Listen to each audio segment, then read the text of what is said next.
Isso tem essa segurança em falar que, né, que não é tão perigoso quanto se desenha na imprensa, que não é tão aterrorizante quanto se desenha na imprensa, porque, lamentavelmente, ligar a televisão hoje é um desespero, principalmente para os mais velhos, né? Porque morreu um, morreu dois, Itália morreu três, na África morreu outro, nada, enfim.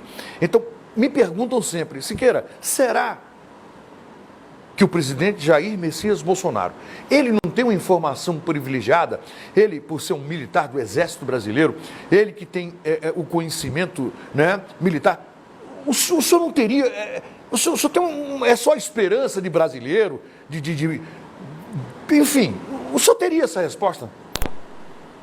Olha, o que eu posso dizer é o seguinte, né, o pânico é uma doença, o povo entrando em histeria, tá? Os malefícios desse clima serão muito maiores do que o do próprio vírus. Eu tenho 65 anos. Se fosse algo terrivelmente mortal para mim, obviamente que talvez eu estivesse na rua, mas eu sou chefe de executivo. Eu sou o líder de uma nação. Eu tenho que estar do lado do povo brasileiro. E assim eu estou me comportando. Tá? E eu quero dizer ao povo que esse vírus, né, pelo menos 60% da população vai contraí-lo. Logicamente, você tem que evitar que ele se instale em você. Mas você não tem que viver num clima de pânico, um clima de terror. Não sai de casa, álcool gel até para dar um beijinho na esposa, ou da esposa dar no marido. Você tem que tirar esse clima da sua cabeça. Fora disso, você não vive. Esse vírus, tá, ele tem causa malefício, sim, mas outros tivemos há pouco tempo, como o H1N1, a questão de 10 anos atrás, que foi muito mais terrível, né? Já sabe que foi muito mais terrível, e não trouxe esse pânico todo para nós. O ano passado, em torno de 800 pessoas morreram no Brasil desse vírus. Ninguém falou nada, tá? Nos preocupamos sim, tá? Agora, esse vírus chegou e vai passar. É enfrentar de cabeça erguida. É como um soldado no campo de batalha. Tem que enfrentar, tem que ganhar essa guerra. E dá para ganhar essa guerra. Agora, alguns morrerão? Sim, alguns morrerão. Lamentamos. Tá? Mas muitos outros morrerão de outras doenças também. Agora, não podemos viver nessa histeria, nesse clima de terror. Não podemos fazer nada. Temos que ficar em casa. Quem tem recursos pode ficar em casa. Agora, a maioria da população não tem como ficar em casa mais. Então, tem que ser afrouxado alguma coisa, paulatinamente, para que o desemprego não aumente mais ainda no Brasil. E, repito, os danos causados pelo desemprego vai ser muito pior do que o próprio dano causado pelo vírus. Gente, essa é a minha pergunta. Na sua opinião, na sua visão, até quando os empresários vão resistir com essa quarentena? Não é questão do empresário apenas. Você pode ver, a rede hoteleira está demitindo. Tá certo? O turismo zerou. Foi o setor mais atingido. Ninguém vem para o Brasil fazer turismo e nem dentro do Brasil ninguém está fazendo turismo. Arrebentou. Então, quem tinha pousada, pensão, demitiu no mínimo metade das pessoas. Em Brasília, aqui, conversei com frentista no domingo. Tá? Não houve muita demissão junto aos frentistas aqui, porque o pessoal entrou de férias.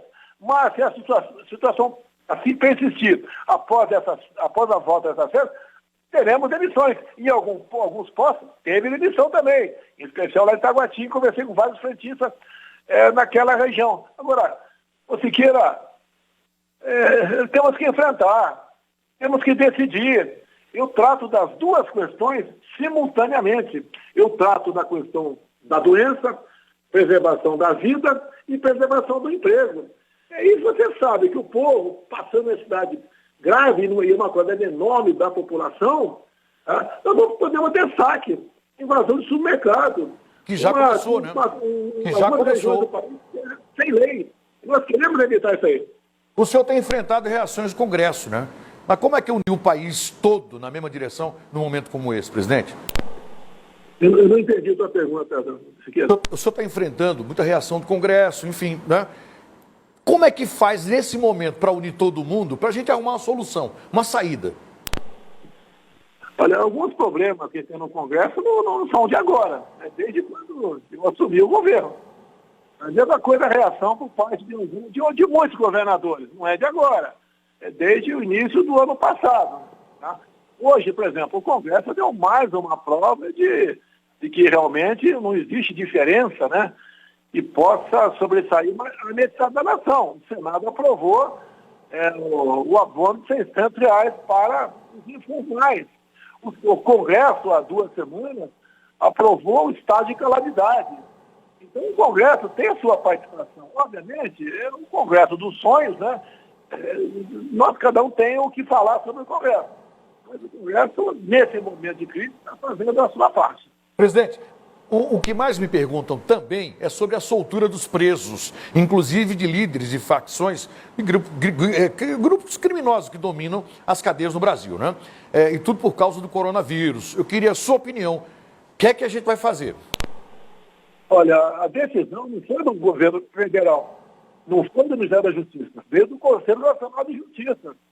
Eu, depender de mim, não soltaria ninguém. Afinal de contas, eles estão muito mais protegidos dentro da cadeia, né? Porque nós proibimos as visitas íntimas, proibimos as visitas também nos presídios, de modo que eles estão bem protegidos lá dentro. Tem comida, não estão informais, né? Tem tudo para ir lá dentro. Eu não permitiria, porque quando sai, como muitos, a grande maioria também não tem emprego, não tem como entrar na informalidade, né? Porque não tem o que fazer, eles vão engrossar, no meu entender, aqueles que vão cometer delitos. Então, no meu entender, é uma decisão errada, equivocada por parte do CNJ. Presidente, já começa a aparecer algumas mortes por outras causas, né? Causa-morte, e estão colocando na conta do coronavírus. Eu vou dar um exemplo do que aconteceu no final de semana em Pernambuco. Vamos conferir se procede. Um borracheiro, trocando um pneu, estourou no rosto dele, a calota, enfim, o pneu, e no atestado de óbito dele colocaram como coronavírus. O senhor tem conhecimento disso? Se realmente estão botando na conta do vírus? Temos conhecimento desse fato específico, bem como de outros. Parece que há interesse por parte de alguns governadores em inflar o número dos óbitos vitimados do vírus, que daí daria mais respaldo para eles, talvez pedir mais recurso ao governo federal, para justificar as medidas que eles tomaram, né, para dizer, olha, se não tivesse tomado essa medida aqui no meu estado, a crise seria mais grave, mais gente teria morrido. Agora, nós sabemos que um óbito, né, não pode ser lavrado dessa maneira. Agora, por outro lado, você vê no atestado de óbito, nós vimos várias infidelidades. E a imprensa, o próprio governo, pega aquilo, finalmente. Tá? E entra como Covid-19. Isso não dá certo, isso é uma prática que está sendo usada por política, mas para fazer politicagem e justificar as medidas equivocadas que alguns governadores ou prefeitos tiveram nessa região. O ministro Paulo Guedes, né? Ele acredita, ele está muito confiante, graças a Deus que está, né? E precisamos ser confiantes, que o Brasil se recupera em menos de um ano. De um ano, depois dessa crise toda. O senhor também está confiante? Olha, conversei com ele hoje sobre essa questão. As medidas tomadas por ele, olha só, pode chegar, somando tudo,